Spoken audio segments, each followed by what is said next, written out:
Welcome to SVG-TV News for Friday, June 10th, 2016. I am Jennifer Richardson with the details. Economist and lecturer at the University of the West Indies, Dr. Marlene Atz, is strongly advising Caribbean governments to move towards renewable energy to help boost their economies. Outlining her argument through figures from the various regional and international agencies, Dr. Atz, who was delivering the UWI lecture on the topic Energy, Security and Sustainable Development in Caribbean Island States, says the debt to gross domestic product, the GDP, profiles of Caribbean countries show they're heavily dependent on energy. The economist, who is part of the Trinidad and Tobago Economic Advisory Board, says that the region's energy source should have minimum impact on the environment and must also be stable.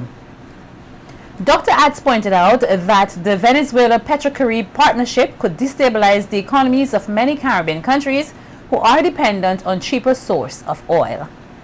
Because they're in a situation now where they actually need to have revenues. Any changes to the terms of the arrangement, according to the IMF, could be economically disastrous to Caribbean countries who would have to seek alternative energy suppliers. This comes back to the whole issue of the energy security. Remember, we said we needed it to be affordable, but also in sync with our economic development needs and our environmental needs. So if you were to have a situation where the Petrocaribe rug is pulled from under you, it means that that sets a whole different train of events into motion. The IMF has cautioned that Petrocaribe members should limit their reliance on the arrangement and start to build buffers. Dr. Atz says that the Caribbean is a vulnerable territory as it relates to climate change and called on governments to ensure that energy sources are clean. If we continue with the burning of fossil fuels, global warming and the impacts from global warming and climate change will affect us the most. And us meaning Caribbean, small island developing states and other small island developing states around the world. And why it will impact on us the most? Because one, we are small, we have very limited space. Our economies are really not very well diversified to allow us to adjust to what is happening in the international market. But we also don't have the money to respond to some of these changes around us. We don't have the fiscal space to allow us to adjust as quickly as some of the other countries. Chief Executive Officer of the St. Vincent Electricity Services Limited, VINLEC, Thorley Myers, believes that the move towards geothermal energy would help the business sector here. Myers, who was an attendee at the UWI lecture last evening, highlighted during the question and answer segment that he agrees that renewable energy is a good way for Caribbean countries to have some form of energy independence. He says this will not only ensure a healthy environment, but also a healthy economy, particularly in the area of manufacturing. We have a business community that is always concerned, not only business community, domestic customers are concerned about the variability in price from month to month. And sometimes people get confused between their own usage and the price itself, the variation of the price. So clearly energy stability is energy price stability is an important issue in our trust towards renewable energy. And clearly the issue of security, I think, is unquestionably one of the drivers for renewable energy. And many use the term energy independence, and it's one of those terms that people grapple with. Is there really energy independence? But I think essentially what persons are referring to when they speak of energy independence is sort of indigenous energy. You know it's in your back door and you don't depend on it coming in a ship or a plane or something like that. And I think that clearly would be the case. The VINLEC CEO admits that he is concerned that the United States will try to have the Caribbean dependent on pipeline gas, which would not be in our best interest. The gas market has changed significantly. And in the last 2 to 3 years, what I have found is that there is a major push out of North America to ship LNG to the region. And I see it as a threat. Hopefully it doesn't materialize. We have for many years depended on oil and our energy coming on ships. In this case out of Trinidad or lately out of Curacao and Venezuela. And my concern is that we perhaps could get caught up in the wave of gas. And we may get lower prices, but our dependency will continue to be there. The 7-month journey towards becoming better teachers and speakers of the English language ended for 44 Ecuadorian students on Tuesday, June 7th at the St. Vincent and the Grenadines Community College, the SVG-TV Villa campus, where a graduation ceremony was held to mark the completion of the Teach English Caribbean program. The program, which forms a part of the Go Teacher Program USA to the Caribbean, is a mutual agreement between Prime Minister of Ecuador, Rafael Correa, and Prime Minister of SVG, Dr. Rav Gonsalves, and was designed to improve the English proficiency and pedagogical skills of the participants, highlighting that all 44 students now hold a certificate of proficiency in both English as a second language and teaching English to speakers of other languages. Academic coordinator at the SVGCC, Janice Dean, noted that the students went through 2 major sessions. The first was the English as a second language and teaching English to speakers, along with a 3-week practicum, which have assisted them in improving their proficiency, teaching skills, and overall fluency. This is the first cohort of Ecuadorian students to graduate from our institution with certificates in ESL as well as TESOL. This is also the first time that St. Vincent and the Grenadines Community College has ever offered such a program. It is also the first time that St. Vincent and the Grenadines has ever participated in such a unique experience, an experience which has not only expanded our diplomatic ties, but has also offered quality educational opportunities to countries in South America. Meanwhile, the pre-service and newly inducted practitioners were able to apply theory to practice and master the art of teaching, acquire new knowledge about the teaching profession in an English-speaking country, and discover new habits of mind. Director of the SVGCC, Nigel Scott, wished the students well as they return to their home country.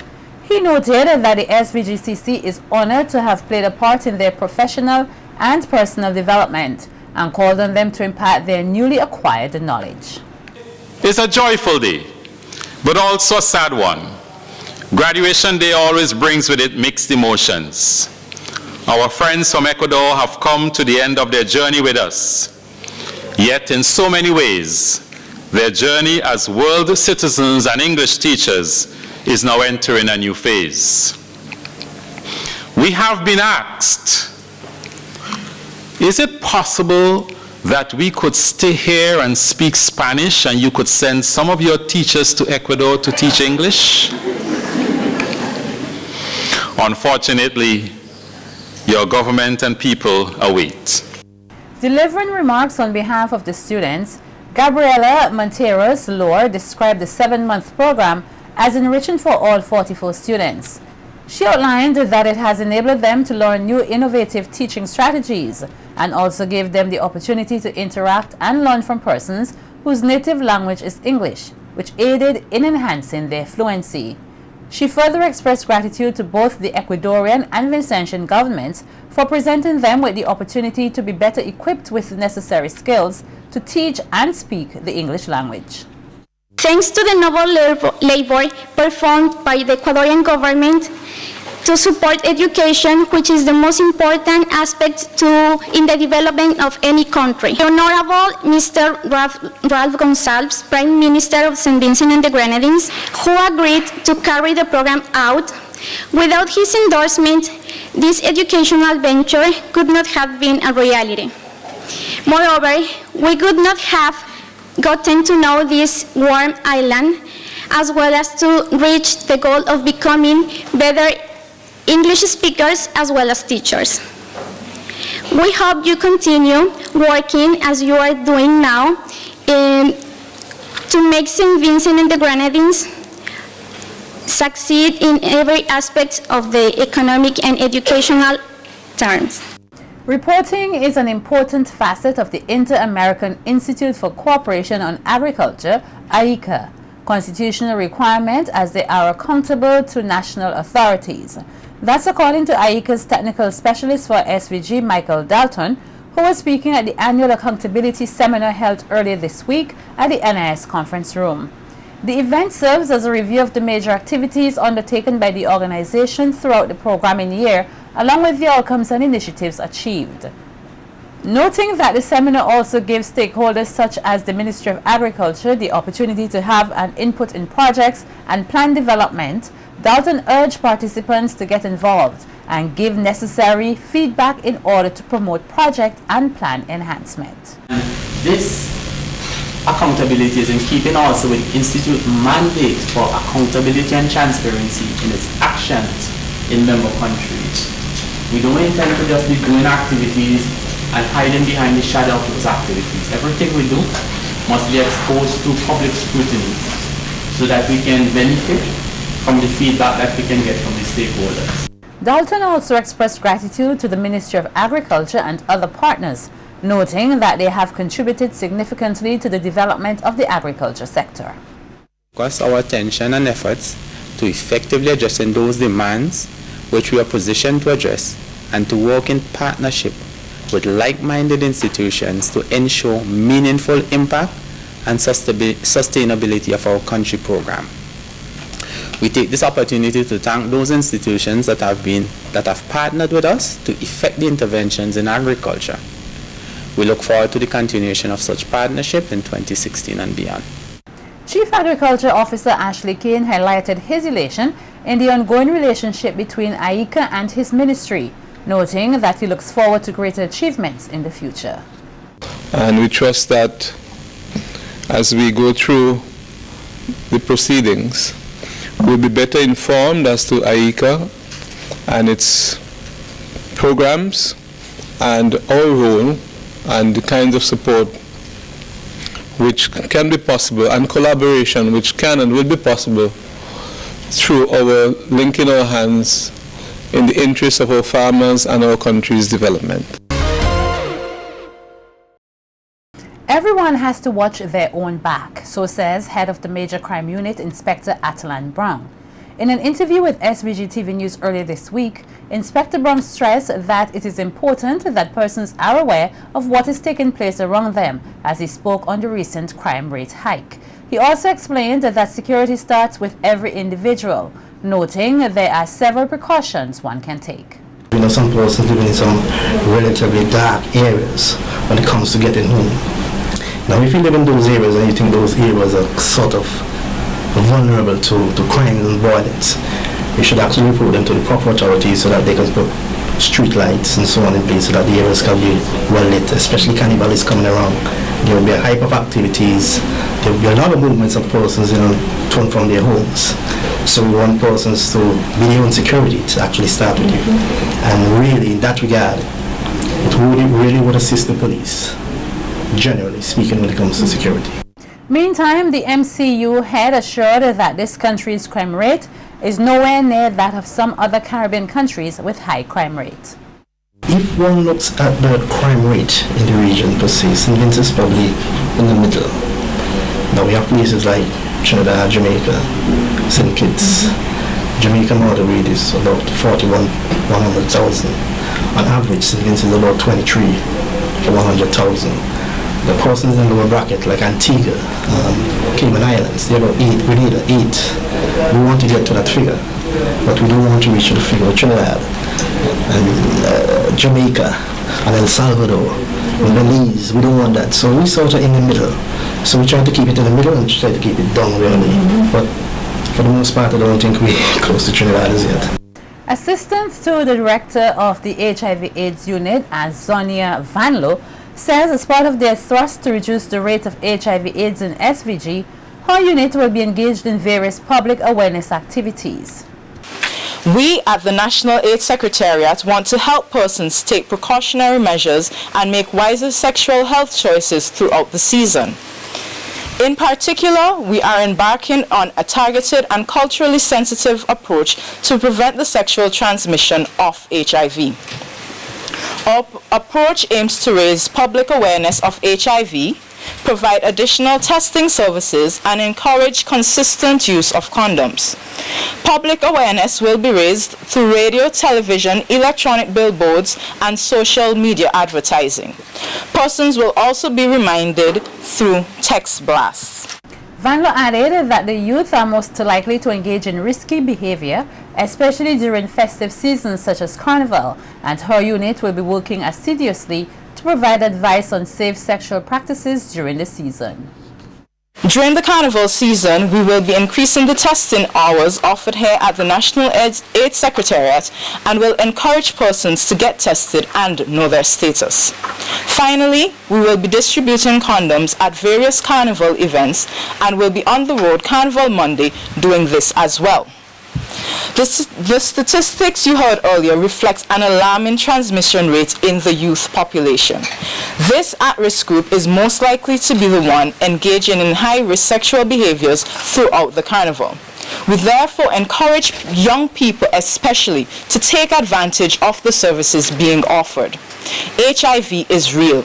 It is a public health issue that we must approach proactively. As the saying goes, prevention is better than cure.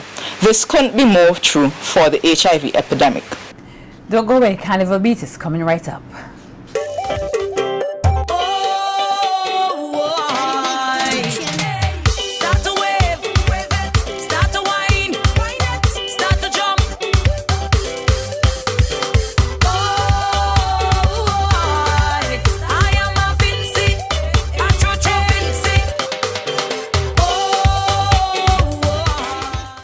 Welcome to Carnival Beat. Carnival revelers on both the windward and leeward sides of the island are in for a treat this weekend. The carnival activities in these areas will be hosted by the North Windward Carnival Development Committee and the North Leeward Sports and Cultural Association. Later this evening, both areas will host their beauty pageants, followed by Juve on Saturday morning and a street jump up in the afternoon. Both organizations are urging persons to come out and be a part of the activities and to play it safe. Raga Soca and the Soca artists who are interested in participating in this year's competition, organized by the Carnival Development Corporation, are asked to note that registration forms are available at the CDC's office. The CDC says registration for both competitions closes on Monday the 20th June 2016. Preliminary judging for both competitions will be held on Tuesday 21st June at the Victoria Park. The competitions will be held on Saturday 2nd July 2016 at the Victoria Park. All registration forms must be accompanied by a copy of the song on a CD, which should be ready for airplay. Artists are also reminded that the registration fee of $30 must be paid to the SVG-CA Inc. Failure to do such would result in the non-judging of the CD, according to the CDC. Digicel's Carnival Monday t-shirt band Temperature will this weekend hit the road with its first roadshow for Vincy Mass 2016. The roadshow, which is scheduled for this Saturday, will commence at 8 in the morning and will start at Honest Vale, all the way up to Sandy Bay, with a number of planned stops on the way. In addition to informing residents on the windward side of the country of Digicel's production for Vincy Mass 2016, persons will get the chance to gain automatic entry to SVG's newest Carnival Monday t-shirt band Temperature, with any purchase of a Digicel handset, which will be sold at $50. Digicel's head of mobile operations, Dion Emtage, said that Saturday's roadshow coincides perfectly with the highlight of the Windward Carnival, which is scheduled to climax this weekend in Georgetown. Digicel is the main sponsor of the Windward Carnival activities.